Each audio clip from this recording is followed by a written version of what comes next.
Yeah, so I'm going to present our recent work called Sokovan, which is a part of the backend.ai platform developed by my company, which is also a silver sponsor of this event. So it's like a story about transitioning from our own homegrown orchestration engine to the Kubernetes-compatible engine. So yeah, let me start. So I'm going to cover some brief history about AI infrastructure challenges and how Kubernetes fits with AI and HPC workloads, and how Sokovan, our new framework, resolves those challenges. Yeah, and I'm going to share some future directions as well. So, well, I plan to announce the official release, kind of a general availability release of the Kubernetes-based version, but still we are under active development. So we expect that the official release will be early next year. But we have devised some critical design choices now. So I'm going to introduce how we are going to make things working on top of Kubernetes. So I think this part is mostly familiar with many of you, AI infrastructure challenges. It requires huge demands of the power and energy and cooling challenges in physical layers, and also software parties becoming more and more complex and difficult to maintain because of the unprecedented pace of the evolution of the AI and MS structures and software stacks and libraries and so on. So even more, we are observing many new hardwares coming every year, and also new kind of AI accelerators for trying to find some sweet spots between the energy consumption and performance. So all these infrastructure challenges are transformed into software stack challenges. Recent days, many AI researchers just write PyTorch code when they make some model training code or model structures.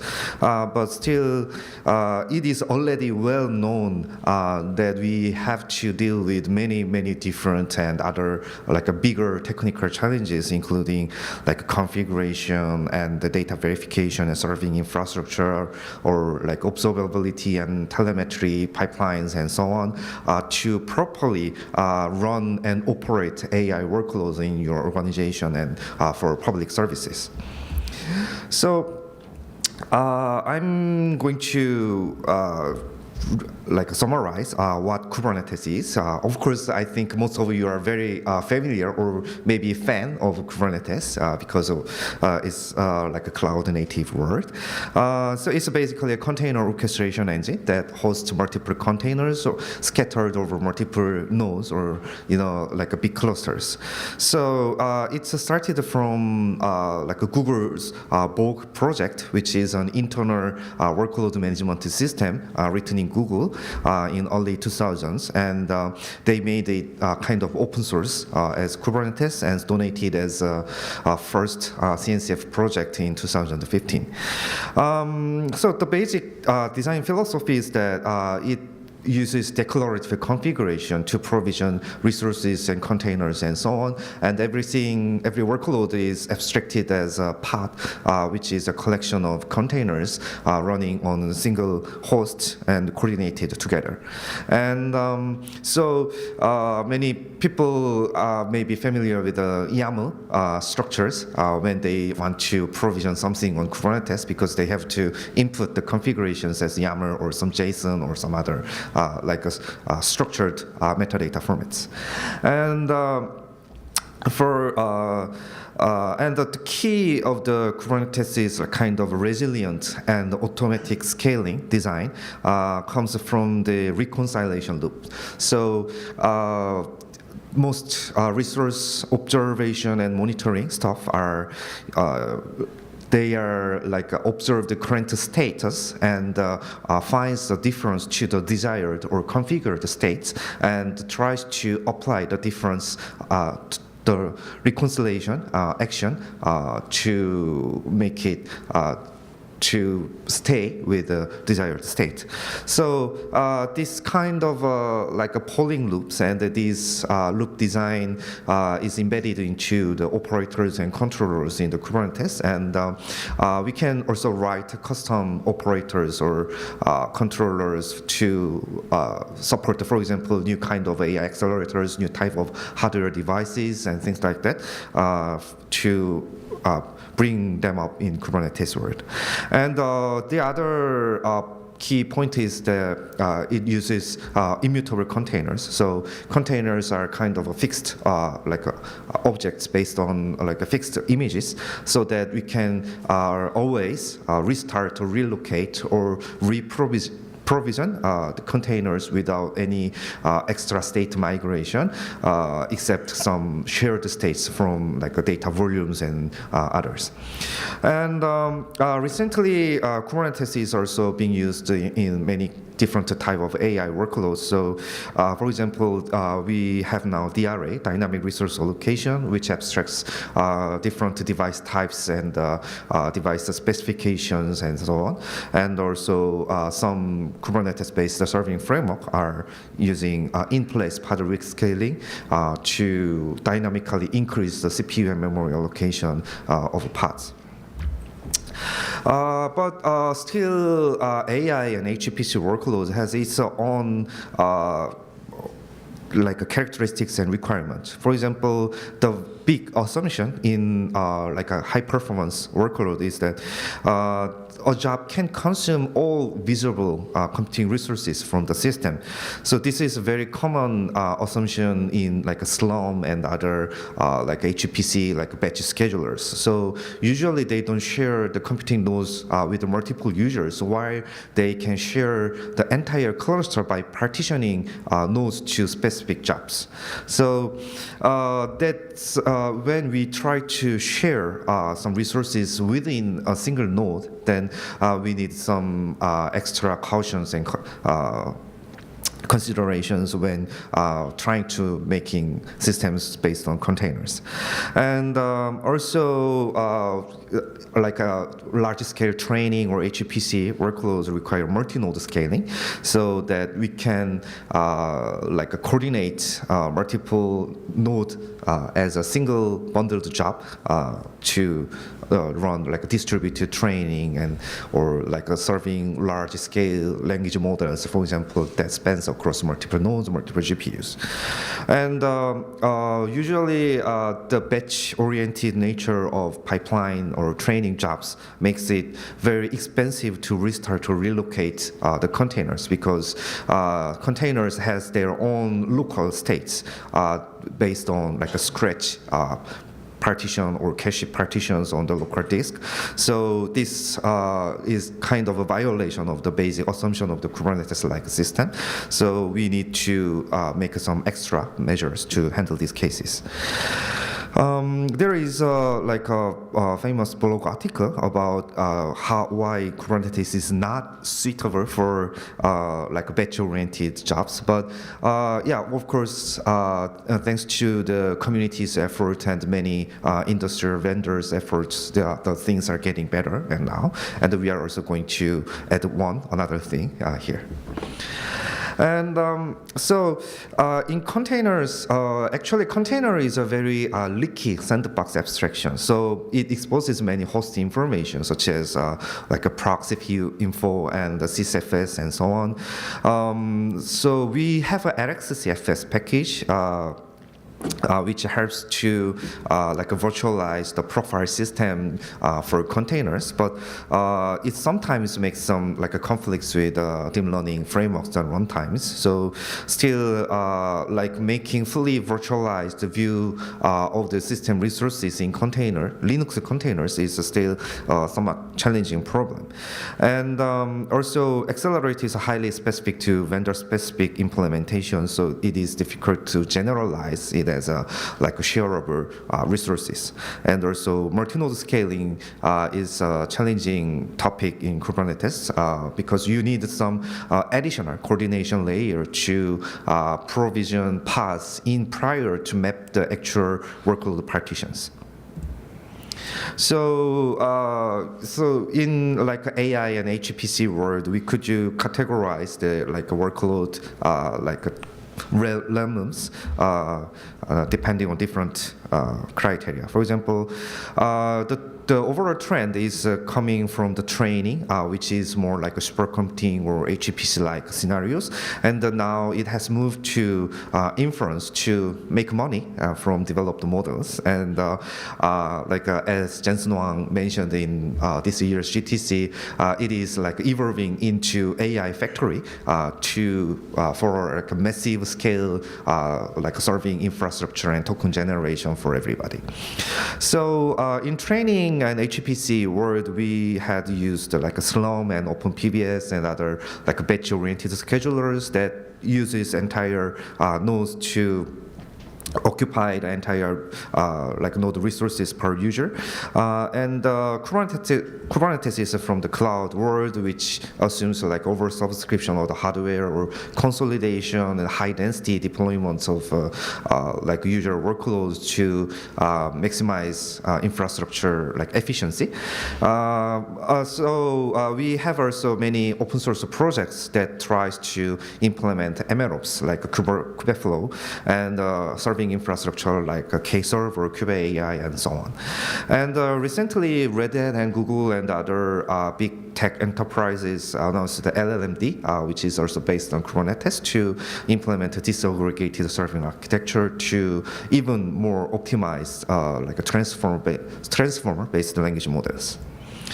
Actually, our project, backend.ai, this orange one, we have started making multi-tenancy first, acceleration first container orchestration engine in 2014. And you know that at that time there was no Kubernetes and it was in very early stage. There was no accelerator support at all. So we wrote everything from ground up based on Docker containers.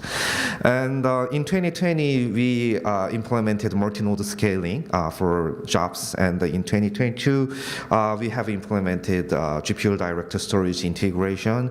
And in 2024, we have devised many like ecosystem add-ons like inference first serving interfaces and so on. So now we are planning to expand our like domain to Kubernetes and LLMD to embrace disaggregated serving as a change of the market situations. So here Sokovan comes. So let's first quickly review the complexity of AI stack deployment. So in conventional like web applications, we usually have some kind of managed databases or like object storage to store some like user like static assets or user generated contents and so on. And in the service plane, we usually have some load balancers or reverse proxies or firewalls in front of like web application servers, and the web application server usually hosts the like main business logic implementations. Usually we have like only like a public or private networks or like a separation for when designing the infrastructure, but when it comes to like a fully AI capable stack, we need to consider a lot of new network technologies, such as like InfiniBand interconnections between GPUs and from GPUs to GPUs and from GPUs to storage and so on. So this makes it very complicated when like configuring your workloads and things like that. In Sokovan, we have many experiences with deploying this kind of complex infrastructure with our customer sites with the native bare metal installations where we have a full control over the hardware. Let me quickly review how Sokovan container engine was first designed. So it was first conceived in 2014 to achieve reproducible computing environment for multi-tenant setups based on container technology. And the reason why we chose containers is because it provides a very thin virtualization layer on top of a Linux kernel objects so that the user workloads still have direct access to hardware, while we can enforce some resource constraints in between. First time we tried to make it like HPC or supercomputing oriented platform, but later AlphaGo defeated Isidore in 2016, and so we have changed our focus to AI because we surely knew that GPU will be the next big thing for AI workloads. The basic design philosophy is that we don't do resource constraining, we do resource allocation. So in Kubernetes, you can also specify the maximum CPU cores and memory limits when you specify resource allocation for pods. Basically, it's about constraints. So multiple pods may have some overlapping portions, but we wanted to dedicate partitions of resources to prevent conflicts between user workload who are willing to occupy all visible resources in the system. So that's where we first designed the batch-oriented job scheduler and resource allocator. In a first-class settings.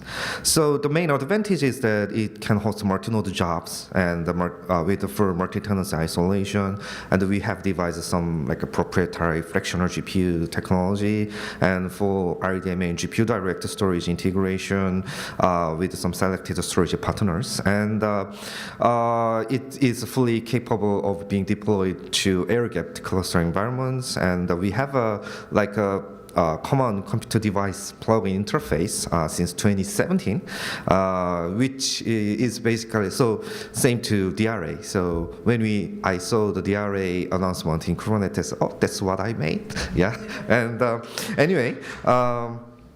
Yeah, of course, it has more well-defined terminology and documentations and so on.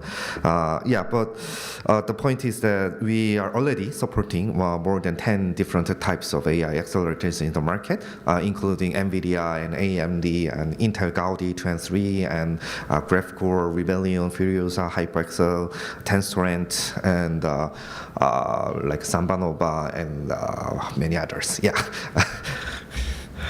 So the reason why we decided to embrace Kubernetes ecosystem is that there are main two reasons. So the evolution of enterprise IT infrastructure. So when we first made our enterprise customers in 2019 and 2020, Kubernetes was kind of understood as a part of the individual applications in the perspective of many of our customer IT admins. So they thought it as a kind of implementation framework. Yeah. So that was a happy situation for us because usually the GPU clusters were newly purchased hardware infrastructure in many enterprises. So they didn't have a strong dependency on the existing infrastructure management scheme. So we could persuade people that you need to install our new framework for your new hardware to use it out of most of it.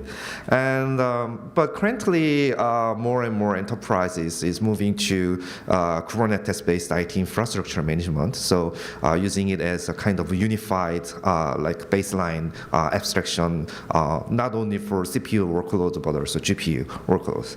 So so we need to sell our product, and we need to hear the customer voice. So that's why we are now looking at the Kubernetes integration so that we can piggyback on the cloud-native ecosystem. And there is one other challenge. So actually, we had some experimentation internally to fully integrate the CNI ecosystem to native Sokovan deployments. So in theory, like Cilium and other like Istio and Calico and those like networking layer implementation says that it is compatible with like plain Docker container deployment, but in fact it does not work well because so many parts of the internal implementation relies on Kubernetes specifics. So yeah, for example, we could integrate Cilium, and we announced some early benchmark results in last year's Open Infra Summit Asia, reporting like a 30% of internet networking performance when applied to the native Sokovan, but we could not activate the like a Buckley packet filter eBPF-based network acceleration because some part of the implementation and configuration was highly like coupled with the Kubernetes paths. So this kind of situation will continue regardless our like efforts. So yeah, we decided to like integrate on Kubernetes in this sense. So the basic integration is as follows. So the basic goal is to provide transparency and observability to existing Kubernetes tooling and the management tools the customers may have. And but still, backend.ai requires full access and control over the GPU nodes and accelerators. So I think we could use namespacing and some access control mechanisms provided by the Kubernetes so that we could have like isolated like a cluster within the Kubernetes infrastructure. And we also want to achieve the like a full performance and benefits provided by the Sokovan framework in terms of like NUMA-aware like device allocations, device mappings, and automated RDMA configurations, or things like that. So I'm not sure how this could be like materialized, maybe multiple sets of additional Kubernetes operators or incorporating some open source Kubernetes operators and controllers and so on.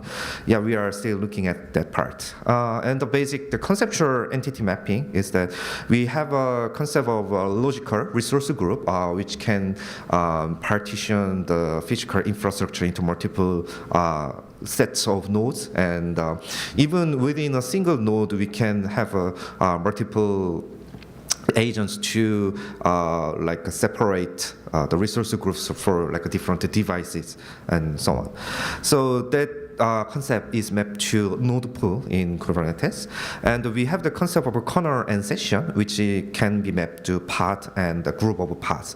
So there is no direct concept in Kubernetes having like a multiple distributed containers. Some frameworks implements their own way, like in Kubeflow, they have like replica sets and things like that. But we want to like integrate our like automatic configuration for overlay networks between those containers, so that they can be like a virtual, temporary volatile virtual clusters. So this is like a higher level architecture diagram on how Sokovan stack working on Kubernetes. So we still want to expose and utilize the full like different layers of control plane, compute plane, storage plane. So yeah, in networking terms, usually we say like control plane and data plane, but I just named it like a compute plane as like a high bandwidth east-to-west traffic pattern for like RDMA interconnections between GPUs, and storage plane for like high-speed RoCE-based like access to the flash-based storage and so on. So in control plane, the backend.ai manager and other like management services can be deployed as Kubernetes pods. And in computing nodes, we are like we abstract our like a node controller service as a kind of daemon set container running as pod, and that controls the pods or containers inside the under the local kubelet. We are still looking at how to make the direct control or like management between this backend.ai agent service and individual user pods, because we need to go through the Kube API server to provision the containers on the local kubelets. So so we have some like a small shim component that controls the inner side of the containers, which runs also inside the container to provision or start the user applications and services, provides basic like SSH access and like web terminal access and so on. So that component can be a little bit modified to provide direct communication between the backend.ai agent and the user pods to make it fully like a controllable. Yeah.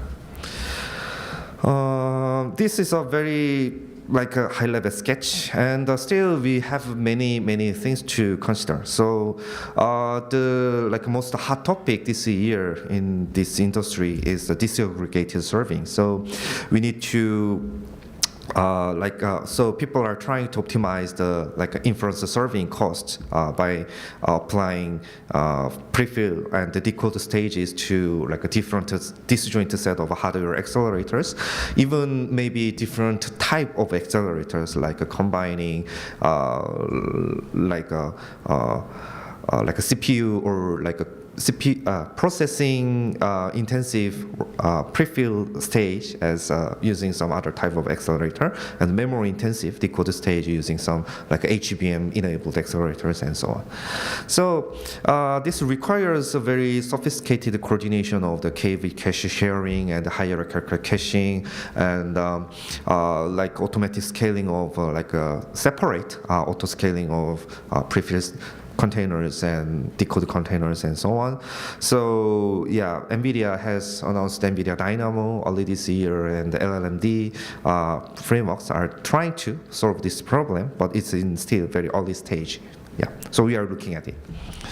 And as I already mentioned, we want to embrace existing CNI, CSI, and CRI integration to make it fully compatible on Kubernetes. But I'm pretty sure that there will be many pain points here, because many of these implementations strongly assumes that the hosting system is just plain Kubernetes. But if we want to like make fine-grained control, then there may be some like a conflict of interest. So we need, but our main goal is to reuse everything available. And the other big topic is confidential computing. So some big techs and the cloud providers are working on this topic. So I think this will be a very crucial topic throughout the coming years, because we have now autonomous AI agents which runs proactively even before people ask, and they will have some like MCP integrations or like credential informations to perform actions on the behalf of users. For example, purchasing things from online shopping malls and like make bank transactions or like order something, like things like that. So when AI agent starts doing things like this, as we already have seen with OpenAI, its recent announcements and so on, then it will be very important to make everything private and secure. So even like cloud providers, infrastructure providers should not be able to tap into the user information running on their infrastructure. So in that sense, confidential computing will be a kind of big topic. So nowadays, like OpenAI has announced its own like a browser, so that everything runs on the user side to avoid this kind of complexities. But I think someday we have to tackle this problem.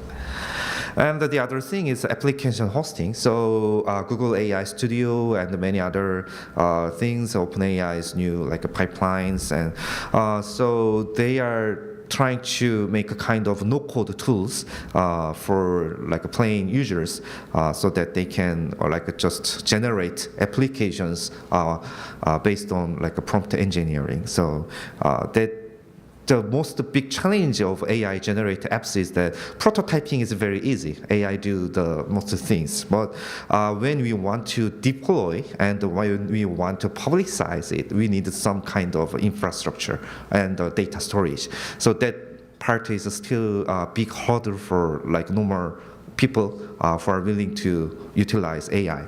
So I think there will be many attempts to solve this problem, and I think as a Sokovan orchestration layer, we could also utilize Kubernetes' already existing service fabric implementation to tackle this issue.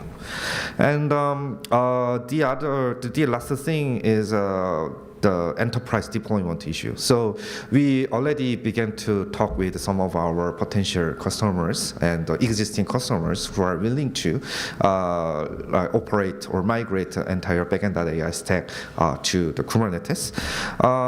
So there will be some hassles when we actually try to install backend.ai Sokovan on top of Kubernetes, because we need the full control of the specific set of hardware nodes. But there may be some like conflicts between security rules, firewall rules, and like resource management policies in the customer side. And we already have many experiences with troubleshooting these kind of issues in for example, like some middle boxes silently like dropping the packets without sending TCP reset packets, so that we cannot detect the connection failures and things like that. Yeah, all those weird things are happen in some customer case. Like every 14 p.m., 2 p.m. on KST, the Docker firewall rules are completely wiped out. IP table is wiped out regularly every day. 2 p.m. Nobody knows why, but it makes the system unusable and things like that. All those kind of things happen in enterprise. So I'm pretty sure that even with Kubernetes, weird things will happen. So there will be some time. We will need some time to get used, like have some common base troubleshooting experiences. So this is the end of my talk. So I originally planned to deliver more like implementation details, but still we are looking at like various internal details. So I just shared some high-level architecture and directions on how we are looking at this problem. So just a note, backend.ai is fully open source, so you can just look at the GitHub to see what's happening there. And recently we have adopted AI-generated programming, so the code base is quite increasing in large scale. So it may be very like intimidating to read out, but we are adding like documentations by the help of AI as well. So if you're just curious, please have a look at that. So this is my end of talk, and thank you for coming and listening. Thank you.